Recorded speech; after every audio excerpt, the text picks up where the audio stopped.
નમસ્કાર દર્શક મિત્ર, હું છું માયાજાન news channel reporter Jayesh Chauhan Surendranagar ખાતે આવે ડાયર મિલ બાજુમાં શક્તિ માતાજીનું ક્ષત્રિય સમાજનું મંદિર આવેલું છે। ત્યારે ક્ષત્રિય સમાજના જે મહિલાઓ દ્વારા પ્રતિક ઉપવાસ આંદોલન કરવામાં આવી રહ્યું છે। આ આંદોલન છે ત્યારે રાજકોટના લોકસભાના ઉમેદવાર પરસોત્તમ રૂપાલાએ ક્ષત્રિય સમાજની વિરોધની અંદર જે વિરોધમાં બોલી વાણી વિલાસ કરીને ક્ષત્રિય સમાજનું જ્યારે માન અને અપમાન કર્યું છે અને જ્યારે મહિલાઓનું પણ જ્યારે અપમાન કર્યું છે ત્યારે ક્ષત્રિય સમાજનું અપમાન થતાં ત્યારે સમગ્ર ગુજરાતભરમાં જ્યારે લોકસભાના ઉમેદવાર પરસોત્તમ રૂપાલાના વિરોધમાં ક્ષત્રિય સમાજ મેદાને છે। ત્યારે ક્ષત્રિય સમાજ દ્વારા પરસોત્તમ રૂપાલાનું ફોર્મ રદ કરવા માટે અને ભાજપ દ્વારા આ રૂપાલાની ટિકિટ રદ કરવા માટે મહિલાઓ દ્વારા જ્યારે સુરેન્દ્રનગર ખાતે શક્તિમાના સાનિધ્યમાં પ્રતિક ઉપવાસ આંદોલન ધરણા ઉપર બેઠા છે અને જેનો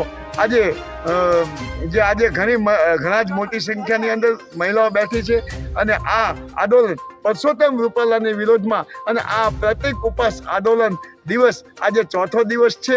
જ્યારે પરસોત્તમ રૂપાલાએ જ્યારે વાણી વિલાસ કર્યું ત્યારે ક્ષત્રિય સમાજની લાગણી દુભાણી છે, ભાઈઓ અને બહેનોની અને બાની પણ દુભાણી છે। ત્યારે રાજકોટના લોકસભાના ઉમેદવારની ટિકિટ રદ કરવાને લઈને ક્ષત્રિય સમાજની અંદર ખૂબ જ ભારે રોષ જોવા મળી રહ્યો છે।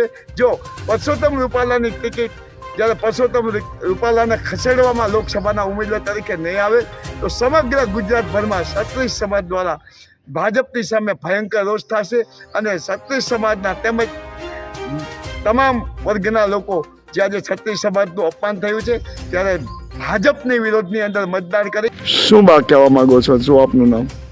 જય માતાજી, જય ભવાની। મારું નામ નૈનાબા પી જાડેજા। હું એટલું કહેવા માંગુ છું કે જે રાજકોટમાં જે રૂપાલા ભાઈએ જે ન કહેવાય એવી જે આ ક્ષત્રિય સમાજના બહેનો માટે જે ટિપ્પણી કરી છે એના વિરુદ્ધમાં અમે આજે આ લોકોને ખરેખર અમારા ક્ષત્રિય સમાજના બહેનોને ભાઈઓને લાગણી બહુ જ દુભાણી છે અને એના માટે અમે શું બા આપનું નામ? મીનાબા સુરભા રાઠોડ। જય માતાજી। ક્ષત્રિય સમાજ અસ્મિતા આંદોલન મહિલા સંગઠનમાંથી બોલું છું। અમે અત્યારે પ્રતિક ઉપવાસ ઉપર ઉતર્યા છીએ। સૌ મહિલાઓ રોજ 21 મહિલાઓ અહીંયા ઉપવાસમાં બેઠા છે। 4 દિવસથી રોજ 21 મહિલાઓ અહીંયા ઉપવાસ ઉપર બેઠા છે।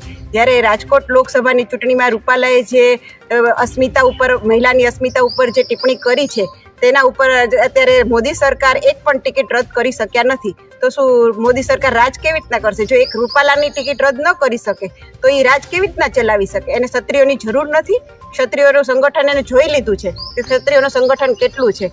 તો જો ક્ષત્રિયને એની જરૂર ના હોય તો ક્ષત્રિયોને પણ એની જરૂર નથી। એ પણ એનો બહિષ્કાર કરી શકે છે, ભાજપ સરકારને નીચે પાડી શકે છે। એટલે હવે મોદી સરકારને પણ એ જણાવવામાં આવે કે જો રૂપાલાને અહીંયાથી રદ કરવામાં નહીં આવે તો પછી ભાજપ સરકાર પણ અહીંયાથી રદ થઈ જશે અને અમે પણ ચોખ્ખો બીજા વિરુદ્ધ કોંગ્રેસને જ મત આપીશું। બા આપને એ પૂછ્યું કે આજે આપણે સુરેન્દ્રનગર ખાતે કઈ જગ્યાએ આજે નારી અસ્મિતા સન્માન સંવિધાન લડત મહિલા સંઘ દ્વારા જે કરવામાં આવ્યું છે એ અમે શક્તિમાના સાનિધ્યમાં શક્તિમાના મંદિરે જ કર્યું છે, માતાજીના સાનિધ્યમાં દાળમિલ રોડ ઉપર। અને અત્યારે અમે હવન પણ કર્યો છે એના સાનિધ્યમાં કે ભગવાન વિપરીત કાર્ય જો બુદ્ધિ એની ખરાબ થઈ જતી હોય તો એ બુદ્ધિ એની સુધારે, મોદી સરકારની એ સુધારે અને રૂપાલાની એ સુધારે તો કદાચ એને પાછું ફોર્મ ખેંચવાની કંઈક જરૂર પડે ને બુદ્ધિ સુધરી જાય એની તો મોદી સરકાર પાછું ફોર્મ રૂપાલાનું લઈ લે તો થઈ જાય તો એને રાજીનામું આપી દે। એના માટે અમે આજે હવન પણ કર્યો છે। આજે બા પ્રતિક ઉપવાસ આંદોલનનો દિવસ કેટલામો છે? ચોથો દિવસ છે। ચોથા દિવસ 4 દિવસથી સર્વે મહિલાઓ અહીંયા ઉપવાસ પર બેઠા છે। બા આપનું નામ શું અને આપ શું કહેવા માંગો છો? મારું નામ ગીતાબા રાજેન્દ્રસિંહ ઝાલા। અમે આજે અહીંયા પ્રતિક ઉપવાસ ઉપર બેઠેલા છીએ। એ બધા મહિલાઓની એવી એક જ માંગ છે કે જે રૂપાલાએ અભદ્ર ટિપ્પણી કરેલી છે એના અનુસંધાને કેમ કે તલવારના ઘા રૂજાઈ શકે છે પણ આવા જે અપમાનજનક શબ્દોના ઘા રૂજાઈ શકે એમ નથી। એટલે બધા મહિલાઓને એ હાડોહાડ લાગી ગયું છે એટલે એના વિરુદ્ધમાં જ અમારે આ બધા પ્રોગ્રામ આપવા પડે છે અને એટલા માટે થઈને જ અમે આ પ્રતિક ઉપવાસ ઉપર ઉતર્યા છીએ। આજનો કાર્યક્રમ શું હતો? આજનો કાર્યક્રમ અમે ગાયત્રી હવન કરેલો અહીંયા શક્તિમાના સાનિધ્યમાં જ કે વિશ્વ કલ્યાણ થાય અને બધાને સદબુદ્ધિ ભગવાન માતાજી આપે એના અનુસંધાને અમે ગાયત્રી હવનનું આયોજન કરેલું।